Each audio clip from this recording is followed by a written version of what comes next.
অন্য কোনো খানকার ফিরকে প্রস্তাব পেশ করা হয়, নয় নিজের জীবন বিলিয়ে দাও, নিজের জীবন বিলিয়ে দাও, নতুবা তোমাকে মরতে হবে। আমরা দেখতাম কত পীর সাহেব তাদের সাথে মিলে হাত মিলিয়ে বলতো, হ্যাঁ আমরা আছি, কথা ঠিক না বেটে? দেখতাম কত শাইখুল হাদিসকে দেখতাম, কত ব্যক্তিকে দেখতাম, কত রাজনৈতিক ব্যক্তিকে আমরা এদিকেও দেখেছি। যখন সামান্য কোনো মামলা হয়, মামলার গায়ে সব কিছু ভুল দিয়ে বাতিলের সামনে আঘাত করে, কথা ঠিক না বেঠে?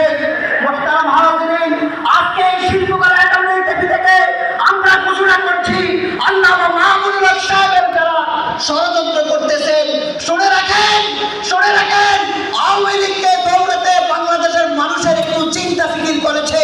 তো জেনে রাখেন, আমরা বলি আপনাদেরকে বাংলাদেশ থেকে ইন্ডিয়া কিংবা কোথাও পাঠাতে আমাদের চিন্তা কোনো সময় লাগবে না, কথা ঠিক না বেটে?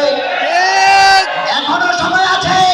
জাতির সামনে আত্মসমর্পণ করে জাতির মনের রায়গুলোকে বাস্তবায়ন করুন, জাতির মনের ইচ্ছাকে পূরণ করুন, তাহলে ইতিহাস আপনাদেরকে ক্ষমা করবে।